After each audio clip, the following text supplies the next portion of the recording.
For the second consecutive season, the Ivy League Tournament Trophy will be raised in New Haven, Connecticut. It's the upstart Brown Bears taking on the Ivy League champions from the regular season, the Yale Bulldogs. With Carter Dewees, my name is Jacob Munch. First pitch between Yale and Brown for the Ivy League Tournament title is right after this. 9 years ago yesterday, May the 16th, 2017, the Yale Bulldogs were champions of the Ivy League postseason. That was their most recent postseason title, but today they have an opportunity to win their fourth postseason championships. This is the Ivy League Tournament Championship game between the Yale Bulldogs and the best story in this year's Ivy League, the Brown Bears. We'll take a look at the Ivy League tournament bracket. How did we get here? Well, earlier today, Brown beat Columbia 4-2, holding on late in the ninth to move themselves to the championship game where they take on Yale. Meanwhile, for the Brown Bears, they come in search of their first Ivy League championship since 2007. This is the starting lineup that their head coaching chair of baseball, Frank Holbrook, rolls out. It's Matt Luigs leading off at shortstop. Mika Peterson bats second. Alex Benevento hits third in right field. DJ Dillahay hits fourth at third base. Logan Musey bats fifth in left. Mark Henshin hits sixth before he's followed by Christian Butera, Brandon Chang, and then Andrew Hanlon slides back into the lineup. Matt Luigs digs in. And the first pitch of the Ivy League Tournament Championship game, a breaking ball from Daniel Cohen for ball one. Luigs has had a tremendous first collegiate season, the native of Marietta, Georgia. Rolls one left side. Sloan deep in the hole, fires off the back foot. It's not in time, and Matt Luigs has an infield single to begin this ball game. The stakes of today's game: if Yale wins this game, they are Ivy League tournament champions. They move on to the NCAA tournament. Runner goes. Turner's throw is not in time. Luigs is safe, and it's a stolen base for the leadoff man. That throw came in a little bit late. Hayes nearly applied an excellent tag to the back of Luigs, but the speed too much, overpowering as Luigs now stands in scoring position. If Brown wins this game, Carter, they force a win-or-take-all championship game tomorrow right here at noon, a game in which Brown would be the designated home team. Righty on righty.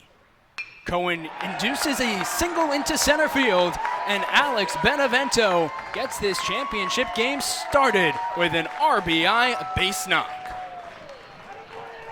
Yale struck first in that game in the top of the first, and 1-5-2 as the runners test Turner again. This time his throw is on the money to throw out Benevento. Early, the Brown Bears testing the Yale battery, and Owen Turner this time guns out the base this year. Davis Hanson has been moved up in the batting lineup over the past couple of days because he's swinging it much better. He's now in the sixth spot as Yale's captain, Caden Dosa, who you see he is leading off as he always does, followed by Larson and DePrima here in the first.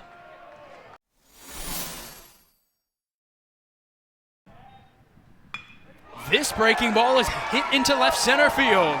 Touching third is Butera. The throw from the outfield is cut off, and on at first with an RBI single is Andrew Hanlon. And the Brown Bears, in a must-win game, lead 2-0. Although now Sloan, the shortstop, starts to move to the left field side of second. Peterson off the glove of Spadaccini. There will be no play for Colin Sloan. It's an RBI single for Mika Peterson, his 200th career hit. So for Mika Peterson, he becomes the fifth Brown Bear with 200 career hits. He is just the 21st Ivy League player to reach that plateau. Brown already leading 3-0, 2 runs in the frame. 2 outs, bases loaded. Dillahay, first base side. Lots of foul territory for Hanson to navigate, and he makes the catch, tumbles into the railing, and holds on to secure the out. Davis Hanson crashed into and through the gate, but the captain makes the play, And we will step aside. 2 runs for Brown in the second. Yale's captain's on his feet, jogging off as Brown leads 3-0 halfway through the second. What a play by Davis Hansen to end this second inning. He had just enough room, and that gate popped open on impact. Turner the runner on second. Brown leading 3-0. The 1-0. Lofted into left center field. Musey gets behind it, makes the catch. Hansen's going to come home. The throw coming in, cut off by Dillahay, and the relay gets away. Turner goes to third. It's a sacrifice fly for Brady Ruiz-Weiss, his 4th RBI of the season, and it's now 3-1. Caden Dosa, left field, base hit. Turner will score. Dosa flies to second. And Yale, after giving up 2 in the top of the second, they have gotten 2 back and now trail by just 1 run. That slugging percentage up at .517. He shoots it the other way to right field. Dosa hits third. He will score. And Garrett Larson with an RBI single. And as quickly as they fell behind 3-0, Yale has tied it up at 3. The runners go again. And Sloan strikes out. Cameron Pivnicki, a big K. And this game is tied at 3 after 2. Lots of drama early in New Haven as Brown comes to bat right after this. This is a man who only has 30 at-bats this season, batting in a big spot in the championship. And he crushes this to right. Racing back is Benevento. He makes the catch. Hansen comes in to score. Going to third is Turner. And Brady Ruiz-Weiss has had himself an excellent day thus far. 2 plate appearances, 2 sacrifice flies, and this one gives Yale their first lead. Dosa, fly ball to right. Alex Benevento has a good arm. He makes the catch. Here comes Turner. The throw from Benevento bounces away. Turner scores. On the way to second is Hayes. He is safe at second base. And Yale now lead 5-3. It's 1 ball and 2 strikes on Hansen. Shows bunt and gets the bunt down. Coming to the plate is Dower. Pivnicki will go to first. And so the sacrifice is successful. The safety squeeze for Yale gets them their 6th run of the game. This is a defensive bunt right here from Davis Hansen. He was either going to hit his bat or his chest. You can see this one coming in. And he was able to lay it down off the handle. You can see him reeling back like, whoa. He almost knocked his helmet off with his bat. And he also almost stepped out of the back of the batter's box, which would have been a problem for him. That's data if you're Pivnicki. He goes to the breaking ball again, but Turner punches it into center field for an RBI base hit.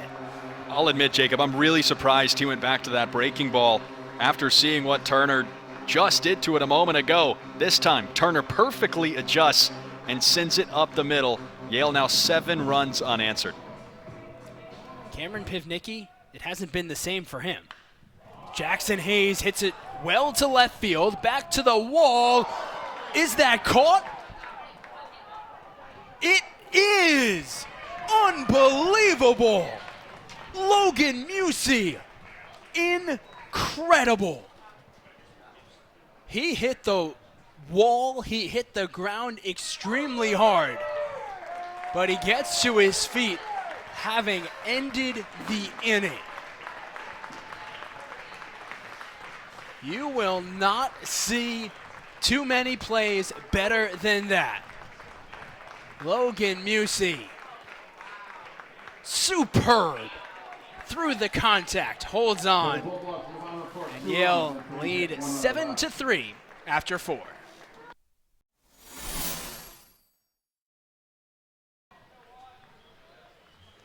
It's 1-2 on Mika Peterson.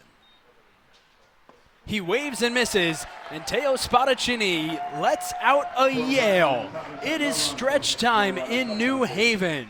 Yale leads Brown 7-3. The Bulldogs now 2 innings away from an Ivy League tournament championship.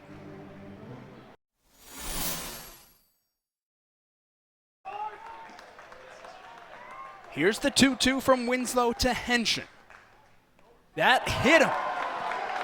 Henshin takes first base, and coming in to score is Benevento. The tying run is aboard with no one out in the 8th inning.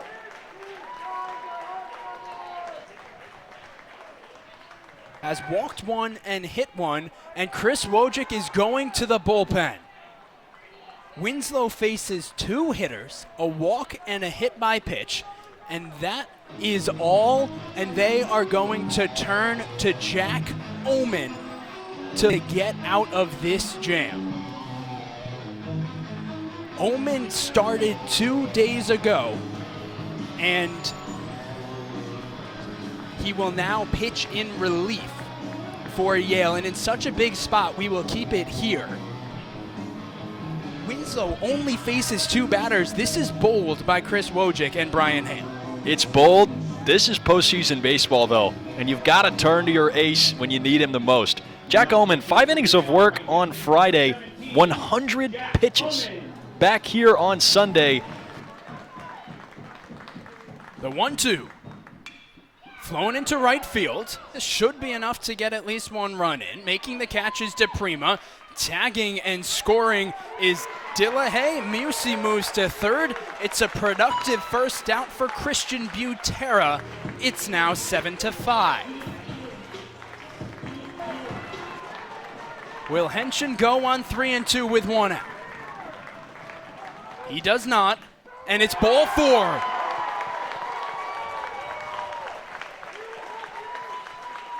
Brandon Chang from 1-2 draws the free pass. The tying run moves into scoring position. And when you look at this inning, Carter, there have been 5 base runners. 1 of them have been a base hit. It went single, walk, walk, hit by pitch, sacrifice fly, walk.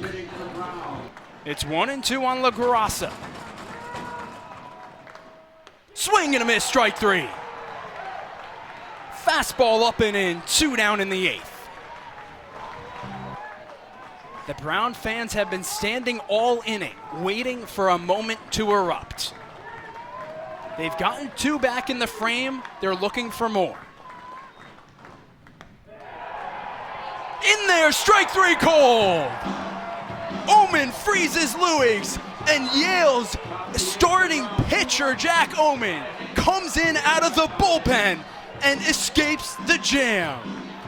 Halfway through the 8th, Brown gets 2, but Yale 3 outs away from an Ivy League tournament championship. If there's any consolation for Brown, it's the fact that because of the long top of the 8th inning, they've guaranteed that the heart of their lineup will bat at least once more. As that takes a terrible hop on Dillahay. He sticks with it to make the play. How about that from DJ Dillahay? They call it the hot corner for a reason. A Brown win. We'll be back here tomorrow for a winner-take-all Game 7. Popped up on the infield. Christian Butera puts it away, and what a job from Cameron Pivnicki. 6 1/3 innings out of the Brown bullpen, and now his offense with Mika Peterson, Alex Benevento, and DJ Dillahay due up with Yale 3 outs away from an Ivy League tournament championship. Last year's Ivy League Pitcher of the Year tries to close it out, and the first batter he'll face is this year's Player of the Year, Mika Peterson.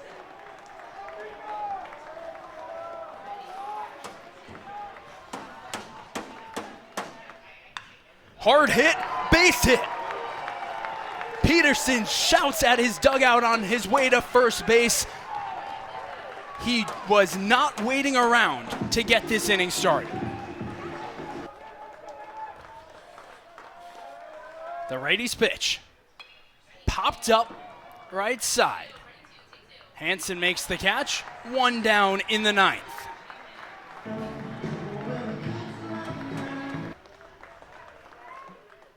Swing and a miss, strike 3. Dillahay strikes out, and there's 2 down in the 9th. It has been an unbelievable season for the Brown Bears. They're hoping they have one more comeback in them. Popped up. Left side, Dower calls. 9 years later, the Yale Bulldogs are Ivy League tournament champions.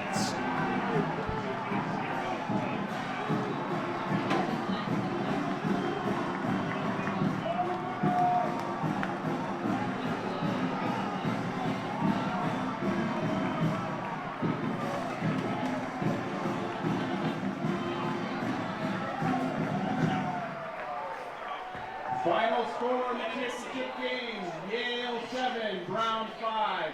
The winning pitcher for Yale, tail spotted team, was saying Jack Omen. Jack Omen hoists the trophy. Yale's Game 1 starter all season long. Went through so much adversity this season, but today, he's the man who closes this ball game out and secures the Ivy League Tournament Championship for the Yale Bulldogs. 100 pitches on Friday for Omen, 35 in relief 2 days later on Sunday, and the Yale Bulldogs are the tournament champions in the Ivy League. They will advance to the NCAA tournament. The Yale captain, Davis Hansen, trophy in hand. The Bulldogs will head out to center field to celebrate in front of their famous scoreboard. At some point later today, they'll get to stamp their ticket to the NCAA tournament. This is a Yale program who last year surprised the league by winning the championship in the regular season, by hosting the Ivy League tournament. But they had a disappointing end to their year, dropping 2 out of 3 right here at home during the Ivy League tournament. This year, this weekend, they looked like a team that was undeterred and was here with one goal in mind. Goal accomplished. Yale wins all 3 games this weekend. A flawless weekend for the Yale Bulldogs. You could see head coach Brian Ham on the near side throwing up that one. And a well-earned tournament victory. You saw Brown making a late charge in the 8th inning. Omen coming in, holding Brown to just the 2 runs in that frame. Yale kept the 2-run lead and was able to close it out. It was really the 7 unanswered runs after Brown was up early 3-0 that make Yale Ivy League tournament champions. For Yale, it's their 4th postseason title. They won 3 playoff series in that format. And now Davis Hansen and his Yale Bulldogs team get to celebrate an Ivy Tournament Championship. Tate Evans holding the player of the game jacket from yesterday. That will be handed over to a new player today. But it was not one man who stood out today for this Yale team. This required a team effort. It required Teo Spadaccini going 60 pitches, 5 2/3 innings. It required Jack Omen coming in relief after throwing 100 pitches 2 days ago. It required this team coming back from a 3-run deficit early. And now Brian Ham has his trophy once again as he gets to address his winning team. And you know, this is the best type of address that you can give as a head coach. You might think sometimes the one after a loss could be the most important going into a next game, but this has got to be the one you enjoy the most. All the fruits of Yale's labor this season realized here in the championship game.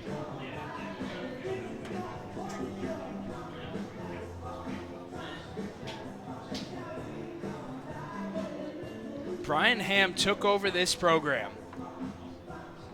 4 or 5 years ago. This is his 4th season at the helm. Last year was a tremendous step in the right direction. They made the Ivy League tournament for the first time. They fell short in the tournament last year right here. This year, they took it to a higher level.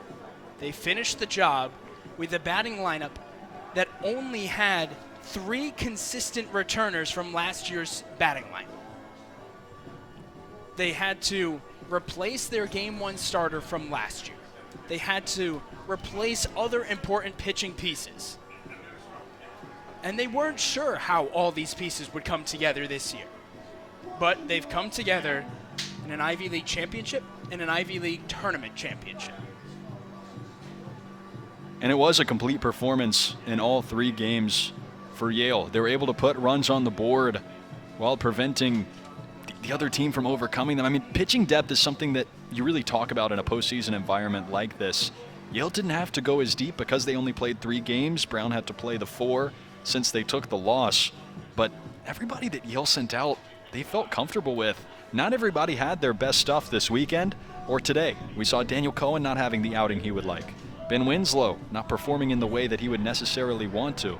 But still, it ends in celebration for Yale because of the depth up and down the lineup and in the bullpen. You had so many different figures coming through to contribute. It's a roster that does not have many players. It required everyone to be at their best. And in the end, 5-8-2 for Brown, 7-11-0 for Yale in the Ivy League championship game. And the Bulldogs win the title. Davis Hansen had a great Gatorade splash of Brian Ham last week and goes for number 2. Oh, they gave Brian Ham the player of the game jacket, so. That looked like all ice. They need some liquid in the tank. Lots of celebrating for this Yale team. And Carter, let's take a moment to talk about the Brown Bears, because this was one of the best seasons in Brown history. And Brown deserved so much credit and praise for the season that they had. This Brown team did things that had not been done in a long time.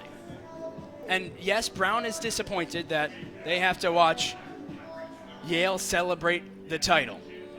But this Brown team has a lot to be proud of in year 1 of the Frank Holbrook era. Yeah, they'll be back. Yes. 13 conference wins, a winning season for the first time since 2009. So much to be proud of in Providence. And while it ends in disappointment, Brown was right there in a year where not many expected them to be. But the celebration continues for the Yale Bulldogs. Got to see a great hug between 2 of the 4 seniors, and Davis Hansen and Ethan Lewis. 3 pitchers who played a big role in this game. Jack Oman, Teo Spadaccini, and then Danny Cohen, who just ran off the screen. The 3 of them getting ready to celebrate more with their team. Some family have made their way out to the outfield. Brian Ham with friends and family. Brian Ham told us a few weeks ago when he took this Yale job, he thought it would be a 5 or 6 year process. Here he is in year 4, and he has won 2 Ivy League championships, 1 shared, 1 outright, and now 1 additional Ivy League tournament championship. Yeah, I mean, it's an expedited rebuild. And Brian Ham as a coach, I mean, he's won a national championship at the Division III level. It was a 49-3 season at Eastern Connecticut State before making the jump to come coach at Yale. But when you look at this Yale team, they came into last weekend needing to sweep all 3 games to even host this tournament. Not only do they sweep the 3 games to host the tournament, now they've won 6 consecutive conference games at home as they take the 3 last weekend and then sweep all 3 this weekend. Yale finished this season as strongly as they possibly could have. And oddly enough, most of the 3 games last weekend against Dartmouth were closer than these this weekend. They put their foot down in this Ivy League tournament. And Davis Hansen has sticker in hand. Ivy League tournament champions in 2026. The Yale Bulldogs will get to celebrate, and then they will turn their attention to the NCAA tournament, but they should certainly celebrate tonight. A big shout out to our entire crew today. Nick Palazzo, Kelsey Bartels, Kristen Pantelis, Jermaine Vasquez, Edgar Ayala, Taylor Wink, Veronica Rodriguez Castro, Aaliyah Banks, and Phil Duran. For Carter Dewees, my name is Jacob Munch. Yale, Ivy League tournament champions in 2026.